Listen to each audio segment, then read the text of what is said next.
soil health is what's going to help save us on many fronts in the future as we grow as a society and we start to realize our impact on the climate.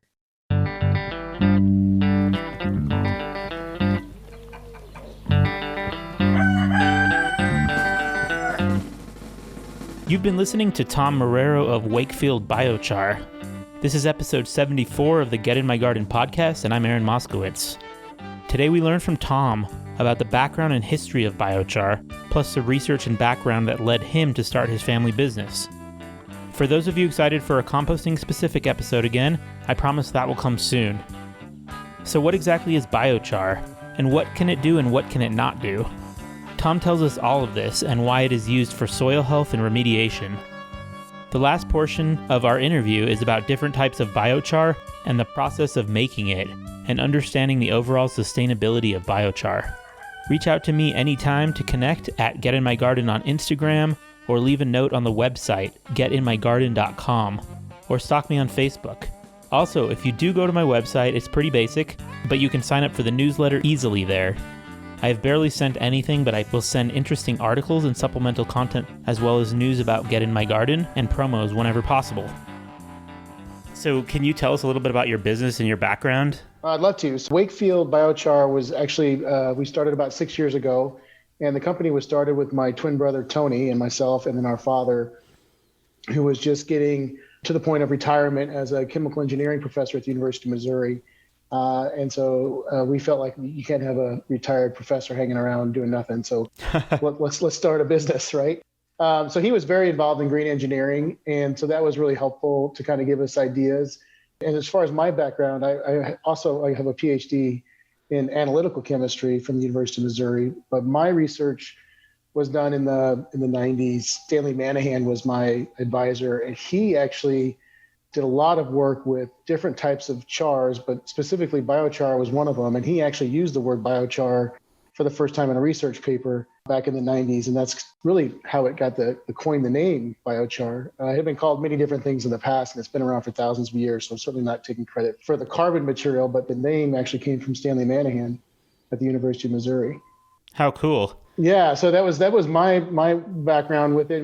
I worked with biochar, dealing more in the remediation aspect of it, using it to sequester radioactive metals. Specifically, I worked at the research reactor at the university, trying to load it up with all kinds of radioactive isotopes and seeing if they would leach out into water and how we could sequester things better and keep it out of our groundwater and water systems, and doing all kinds of fun things with that.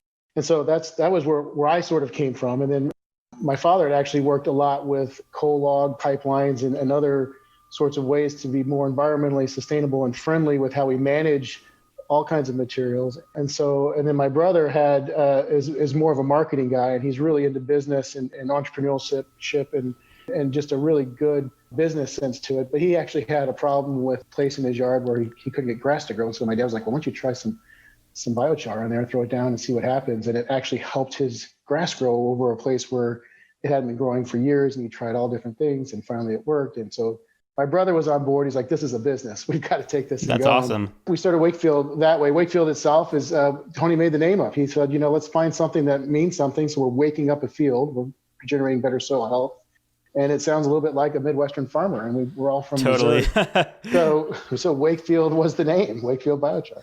And so who are your customers mainly? Are you retail, like with gardeners, people with their turf and whatnot, or also farmers? We are primarily for the smaller scale gardener, landscaper, and farmer.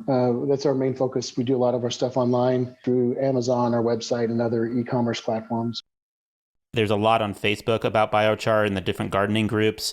And like you said, it's a new term. I mean, it's not that new, but it's pretty new. I mean, and so I'm interested in that, but also the remediation. You could talk about that later.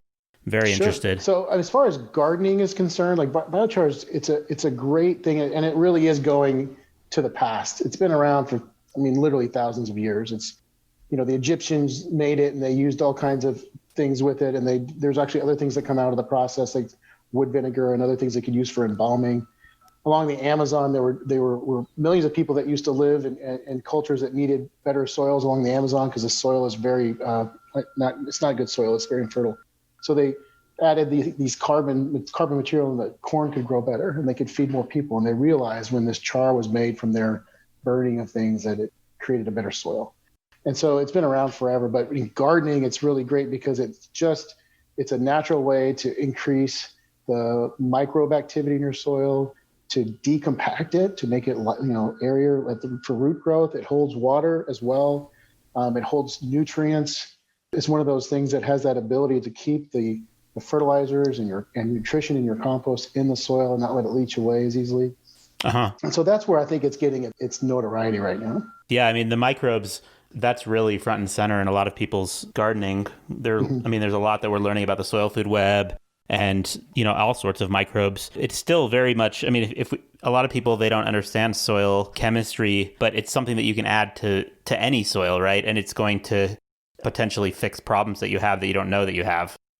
There are people that they get tests and then they can kind of figure out what to do from there. But even that's difficult for most people. Yeah, there's definitely certain things I'd want to tell people about biochar. One, not all biochar is the same. And biochar is not a nutritional source for your soil. It's not a fertilizer. And those are the things, like it's not a magic bullet for your soil. And I want to make sure people understand that no one should be selling you a pure biochar and saying it's got some sort of like nutritional component that's really going to be good for your soil. It's got a little bit, and so it's not bad, but it's not like a fertilizer. It's not like a really good compost.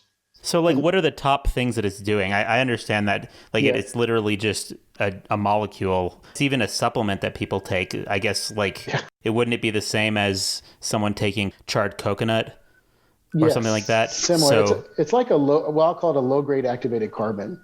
It is, right. It's mostly a carbon-based material. It's got some what we call ash. It's where you could find a little bit of those micronutrients in it.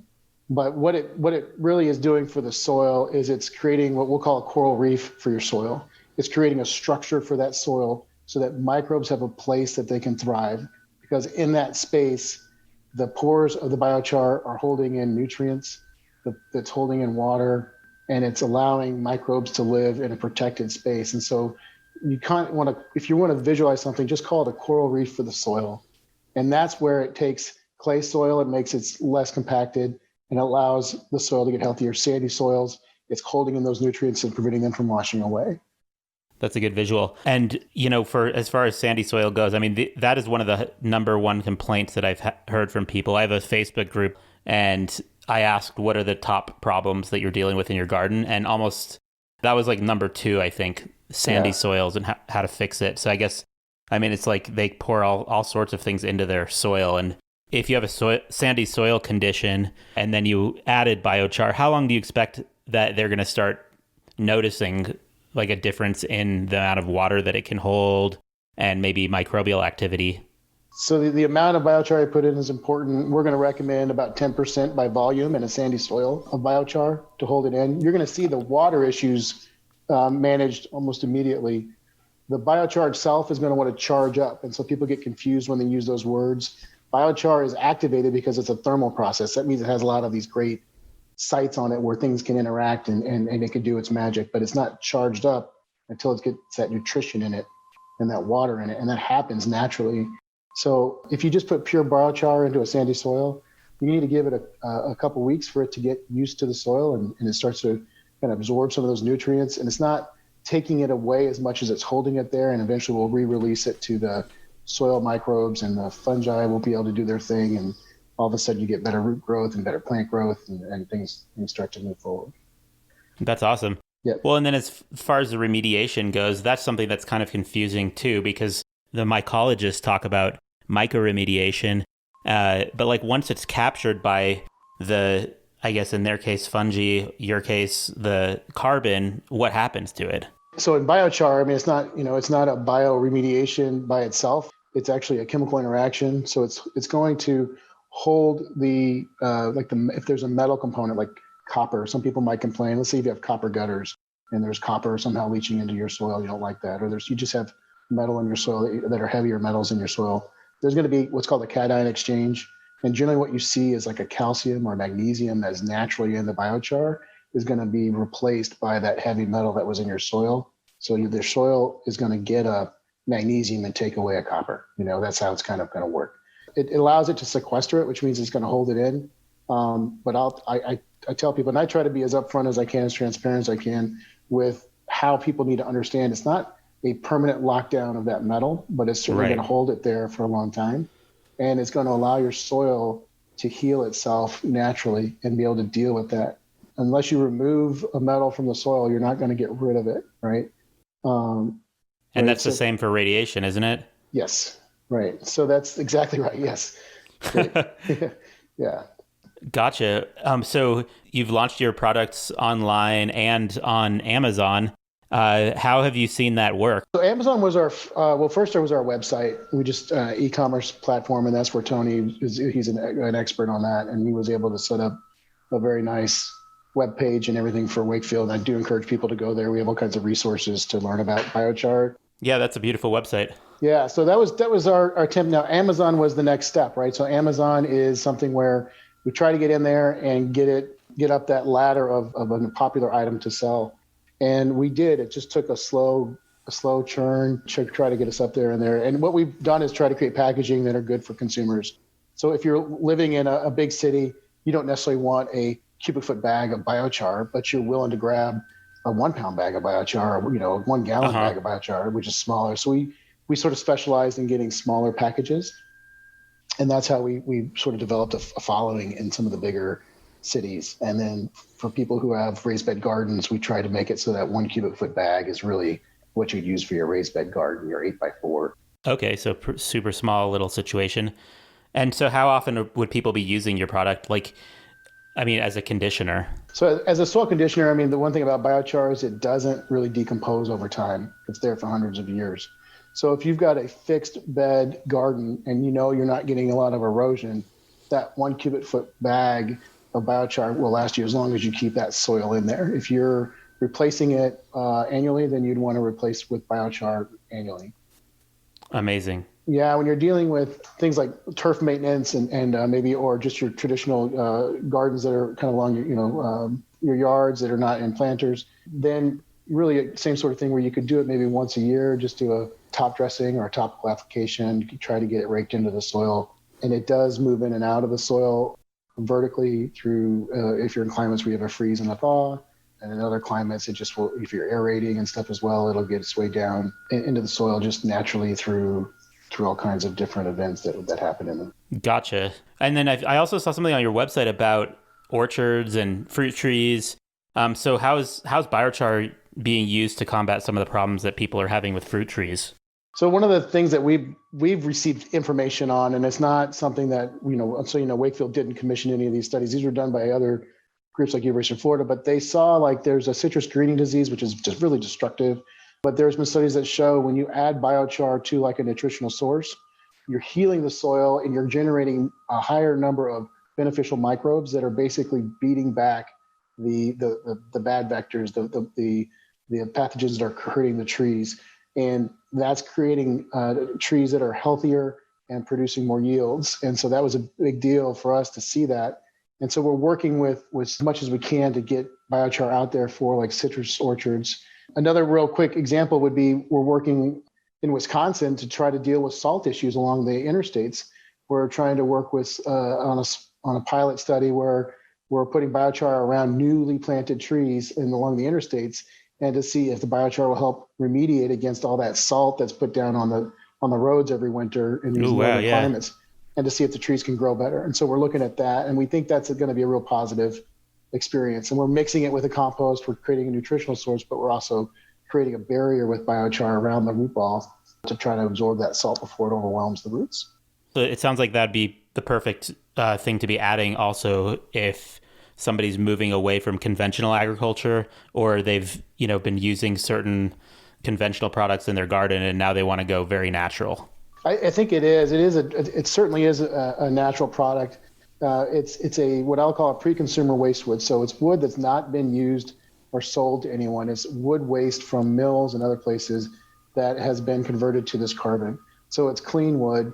And in general, there are other types of biochars made from other things, but it's something that's very natural for the soil, and it's something that you could actually eat. We test it for all kinds of things, metals, and organics, PAHs and all kinds of stuff to make sure that we're providing something that's very clean for people to use. Well, and what is the pH? How does that affect the pH of soil?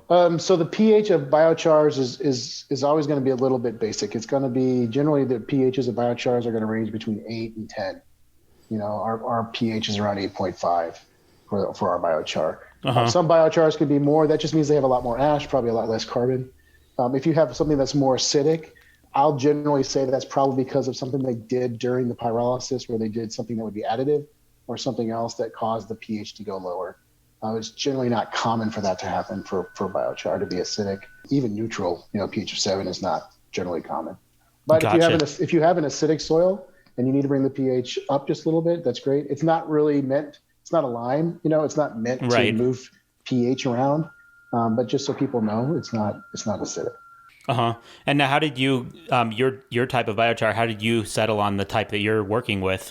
Well, we looked at feedstock availability, consistency. We wanted to get away from things where we didn't know what we were going to have, and we wanted to be able to produce large volumes. And so we could make it into, we want to get into the mass market. And so waste wood, especially like in the southeast United States, there's a ton of pine trees it's a waste wood. It's consistent. They're sustainably harvested wood waste because they're being used for other purposes, the wood when they're harvested, and then there's wood that's left over. And so we know that it's meeting FSC certifications. We know that they're caring for the forest. And so we like that idea.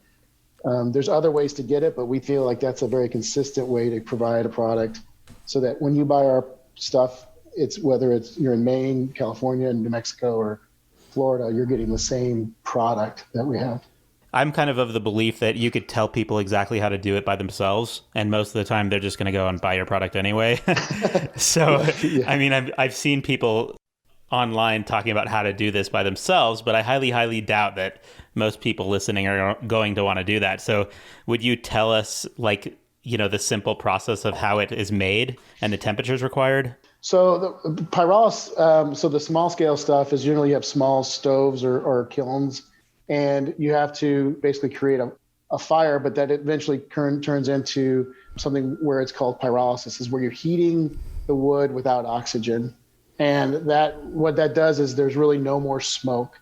There's no combustion occurring. And so you generate, all that wood becomes either a gas like a methane or hydrogen and some other gases that come off that can be used as fuel, or there can be a char that's left over with a little bit of ash. And the better you do it, the less ash there is, which is good. And the thing you have to be careful, especially when people do it by themselves, is that all that gas that comes off, if you don't do it right, will condense back onto the char. And all of a sudden you've got this oil on there that's not good for your plants. So that's what we don't want people, we don't necessarily recommend it for just anyone, but on the large scale productions, this is something that's done with a lot of controls and engineering to it. And the temperatures for pyrolysis are between 300 degrees Celsius and about 800 degrees Celsius, maybe even higher. Mm-hmm. So it's actually pretty hot. Yes. So it's not it's not for the people who don't to be really safe. I guess just a lot of safety issues with that. But it's great for little stoves, especially they use them very, very well and very beneficially in third world countries to help replace certain type of cooking techniques that may be a little bit more dangerous than that. They have these wonderful stoves that are made for making pyrolysis to heat and cook, as well as create char that they can use back in their fields. So that's interesting. There's good and bad to everything, and I think there's a good way to use it, and that's one of them. And then, but if you're just in your backyard, you think, hey, I'm going to do some biochar production today, I would just be a little cautious, right? Just because it's a high heat, and you do need to watch it. Totally. To make sure it's safe. Yeah. There's a product that they use in Japan. They say it purifies water, and it makes sense that it could, considering from what I've read that the carbon molecule is attracting certain ions, and it could pull out heavy metals from the water and probably pesticides or whatever. But I think I read that they heat it and then they cool it and then they heat it and cool it or something like that. Yeah. So generally, when you run through pyrolysis, once you've done it, you've got this wonderful char, biochar, and like I said, it's a low grade activated carbon. So its surface area is like 350 meters squared per gram. Well, activated carbon is 1,000 meters squared per gram or higher. Oh, interesting. Right. So it's still got a lot of surface area, surprisingly a lot of surface area, but it's not quite activated carbon. So you can use it as that. You can use it to filter water systems with it. And we were actually working towards that and working with people to do that. And it can be very effective. So I think the fact that they have to reheat it again means what they're trying to do is increase the surface area. That's putting in more energy, which is actually now possibly negating the carbon negative component of it, because you're adding more energy to clean it. So if they stopped at the first run, that's the best way to go as far as sustainability. But by heating and doing other things to it later on, what you're doing is you're cleaning it up. You're creating more of an activated carbon. So it's not bad. It's just you got to know what you're talking about. So now it's, or how they're selling it. Now it's more towards an activated carbon, which I'm pretty sure that's what they're selling. Yeah. Yeah, it's a wonderful product. It does its job. I'm not saying it's bad. I'm just saying it's not necessarily as energy friendly, environmentally friendly as someone who's doing biochar with like a one-pass system. That makes sense. Well, and if you added biochar to soil that doesn't have enough organic matter, it's probably not going to be the right thing for them at that point. So do you help them with compost? We do. We've identified compost companies, and specifically we like there's a group out of Fulton, Missouri called Bluebird Composting. They do a wonderful compost out of food scrap that we've used. And there's a couple other composting companies out there that we talk to occasionally that we try to find OMRI listed products for people. And really, we do try to encourage people just to understand that compost itself is also something that you need to understand what you're putting in your soil. It's a soil input. So understand what it's made from and how they've produced it. Mm-hmm. But we certainly do talk to people about that. Great. Awesome. Well, is there anything else you'd like to add? I'm just super encouraged. I enjoyed looking through your podcast. I think you certainly cover a lot with gardening. And thank you. Yeah. It's been kind of all over the place. Yeah. But now it's going to be more focused on soil going forward. So, well, soil health, and in many ways, I think soil health is like one of those future disciplines that's going to grow. It's something that we're seeing more and more, and it's becoming more into realization that soil health is what's going to help save us on many fronts in the future as we grow as a society and we start to realize our impact on the climate. Soil health is critical. I mean, it does so much. There's such a huge world in the soil. I hope people realize that, like, what we do to our soil is impacting so much, from what we eat to the water we drink and the air we breathe. And so it's such a critical part to everything we do. No kidding. And I'm definitely an optimist. I feel that we will solve most of our problems, but we have to make changes very quickly and stop the things that we've been doing to damage our whole food supply and ecosystems, Yeah, absolutely. And biochar is one of those things that I think does a lot of impact. It's a positive product, and I think we do the more things like biochar or biochar itself we do, is the better we're going to be, the quicker we're going to get to that answer we want. That's awesome. Great message. And I encourage everybody to visit your website. Do you want to tell everybody one more time how to find your website? Sure. It's wakefieldbiochar.com. Thank you very much, Aaron. My pleasure, and good luck to you. Yeah, good luck to you. Thanks. Nice chatting. Thanks again for listening and for your support. Connect and share ideas on social media at Get In My Garden. Also, if you do go to my website, getinmygarden.com, it's pretty basic, but you can sign up for the newsletter easily there. I haven't sent much out yet, but I will send interesting articles and supplemental content through these emails, as well as news about Get In My Garden and promos when possible. Until next time.